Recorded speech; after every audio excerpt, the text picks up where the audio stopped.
Audiolivro. Título: O Astro Intruso e o Novo Ciclo Evolutivo da Terra. Ditado pelo Espírito Ramatiz. Psicografado por Urtan de Shida. Julho de 2004. Parte 23. Pergunta: seria algo parecido com a mitologia, ou análogo a ela, quando os homens fantasiavam entidades para canalizar seus sentimentos e anseios? Ramatiz: a questão mitológica deve ser entendida também como a representação física de energias, as quais os homens não seriam capazes de entender sob outro molde. Tanto que os deuses apresentavam formas humanas. Mas a questão tem ainda outro aspecto, de cunho espiritual. A rigor, os espíritos não têm forma, são energias. Mas os homens acostumados a formas semelhantes às suas, precisam da imagem de um ser para tentar entender sua mensagem. O comum então é que os espíritos se apresentem nas formas que tiveram em suas diversas encarnações. É o que acontece, por exemplo, com uma mesma entidade que envia mensagens, assinando nomes diferentes em cada uma, os mesmos nomes que ela teve nas várias encarnações. Na fase em que os homens construíam seus deuses mitológicos, contavam com intuições dos espíritos de luz, e, muitos destes, tiveram seus nomes adaptados à mitologia intuitivamente. Eram as primeiras comunicações mediúnicas em larga escala, exercício necessário para o advento da espiritualidade no planeta. Assim, alguns deuses mitológicos assumiram nomes de entidades espirituais, sem que os homens soubessem a respeito. Enquanto outras levaram o nome de manifestações enérgicas de uma hierarquia, composta de inúmeros espíritos, cuja energia era representada pela imagem humana. Essa representação de hierarquias é muito comum nos ícones budistas ou naqueles da Umbanda, assim como em várias manifestações que vocês conhecem levando o nome Ashtar. Mudam apenas os nomes, mas os procedimentos são idênticos.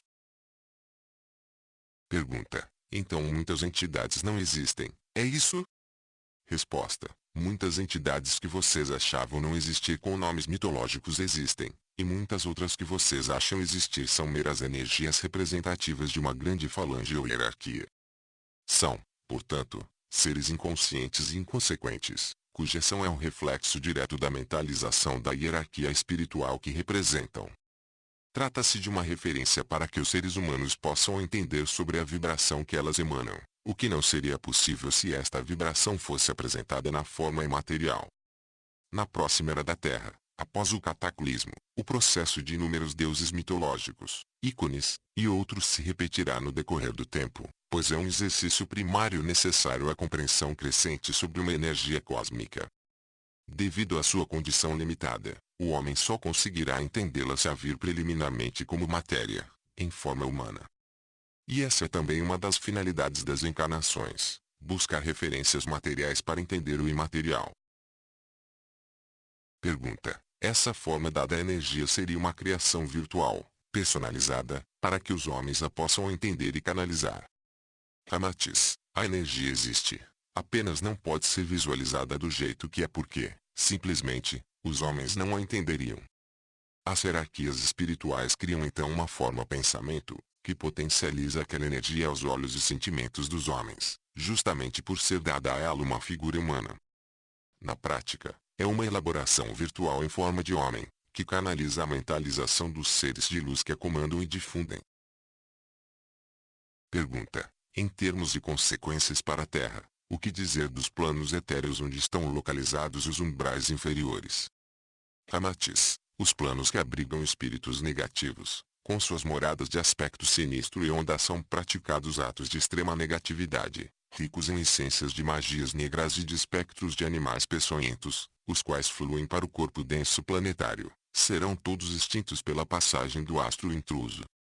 Todo o entulho etéreo do planeta será absorvido para o orbe do astro, deixando enorme vazio nos umbrais inferiores que circundam a Terra. Pergunta: todos sabemos que cada espírito tem suas egrégoras superior e inferior. Como ficam as egrégoras daqueles que serão atraídos para o astro intruso?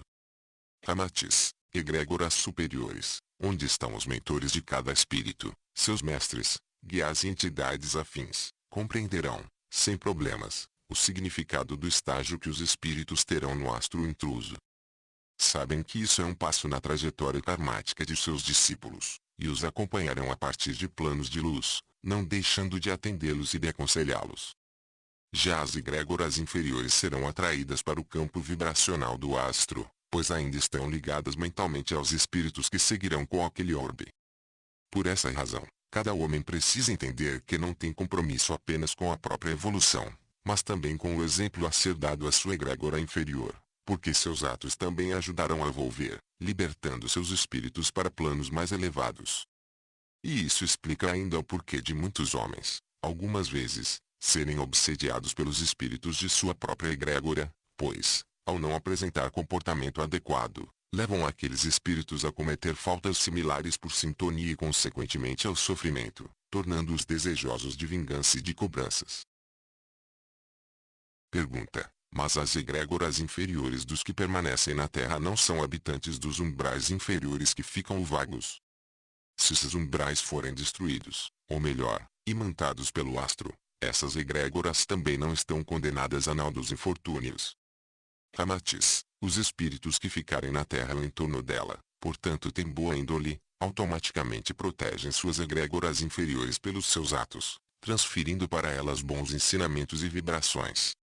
E isso as livra dos efeitos do astro intruso. Mas se esses espíritos forem reencarnando e adquirindo novos karmas, suas egrégoras inferiores começam a se manifestar na mesma faixa vibratória, até em procedimentos obsessivos. E aí também estão as sementes da bipolaridade que continuará existindo na Terra, mesmo na nova era. Aos poucos nos umbrais inferiores serão também reconstruídas novas moradas, a exemplo do que ocorrer na parte densa do planeta, e essas novas egrégoras crescerão da mesma forma que a nova civilização. Pergunta: e o que dizer dos planos mais evoluídos que circundam o planeta? Ramatiz: entidades de luz, que vocês chamam de ascensionados, juntamente com inúmeras falanges de abnegados obreiros de Deus, continuarão seu trabalho na instrução dos seres humanos na nova civilização. Homens ilustres que se dedicaram à divulgação do amor e da caridade, como Allan Kardec, reencarnarão no planeta para levar novos ensinamentos e, quando retornarem ao astral, seguem no trabalho para a evolução da Terra. Como podem ver, trata-se de trabalho monumental. A história da Terra confunde-se com a história de milênios de esforços didáticos voltados para os espíritos em evolução. Retrata um trabalho incansável, tendo como resultado a velha máxima de que muitos são os chamados e poucos os escolhidos. Pergunta: já foi dito anteriormente que a ação dos oceanos será prolongada. A Terra terá de enfrentar também prolongadas ondas de terremotos e de outros acidentes naturais. Ramatiz: durante anos a natureza estará em fúria. Não numa ação ininterrupta, porém com inúmeros furacões ocorrendo, bem como abalos sísmicos, desaparecimento e aparecimento de ilhas, vulcões explodindo e chuvas torrenciais. Quando vier a calmaria haverá um profundo silêncio no planeta. O clima, aos poucos, voltará ao normal e a Terra se tornará um lugar extremamente agradável para se viver, sem poluição industrial e com novas áreas surgindo, como a volta da Atlântida e da Lemúria, bem como com o degelo dos polos atuais, que, na nova geografia planetária, se tornarão áreas habitadas. Apenas, no início, os homens terão muito receio de sair de onde estão, pois caminhar para lugares distantes será elevado risco, que a maioria não estará disposta a enfrentar. Mas, lentamente, o clima se estabilizará e todos, principalmente as novas gerações, se sentirão mais seguros nos locais onde vivem, aproveitando as novas belezas naturais, frutas e vegetais antes não conhecidos, além de uma calma que hoje não se vê na Terra. Será o início da nova era dirigida por Saint-Germain. Pergunta: quer dizer então que também terremotos serão sentidos por algum tempo? Ramatiz: em todo o globo acontecem acomodações da crosta, mas lembrando que até numa mesma falha a acomodação não é completa. Durante mais de 100 anos podem ocorrer sismos numa mesma sequência bastante extensa, como numa linha de milhares de quilômetros, que periodicamente registra terremotos em segmentos diferentes, porém seguindo na mesma direção, ou formando um desenho circular. É o que acontecerá em diversos pontos da Terra simultaneamente, durante alguns séculos, atingindo em média 1000 anos de consideráveis acidentes geoclimáticos. Pergunta: por vezes em algumas regiões encontram-se soterradas inúmeras ossadas, sobre as quais não se tem qualquer ideia. Seriam de vítimas de cataclismos anteriores. Ramatiz, evidentemente não todas, porém muitas delas ficaram submersas após maremotos. E quando as regiões onde se encontram ficam livres do mar, naturalmente ou por aterramento, as escavações na realização de obras encontram-as ossadas, sem que se saiba como elas foram parar ali. Nos maremotos verificados pela ação do astro intruso, as ondas iniciais são de aproximadamente 30 metros, mas com a intensidade com que o mar avança, num período seguinte chegam até os 50 metros, e em 80 metros em áreas que submergem definitivamente, decaindo progressivamente até que voltem à normalidade hoje conhecida. Nesse período as áreas inundadas são reviradas continuamente, fazendo com que extensas regiões litorâneas se tornem fundo do mar e posteriormente fiquem inteiramente cobertas pelas areias. O fundo do mar, geralmente de regiões muito profundas, encobre resquícios de civilizações de ciclos anteriores. Em outras áreas mais rasas são encontradas cidades submersas, ossadas e outros indícios da presença do homem.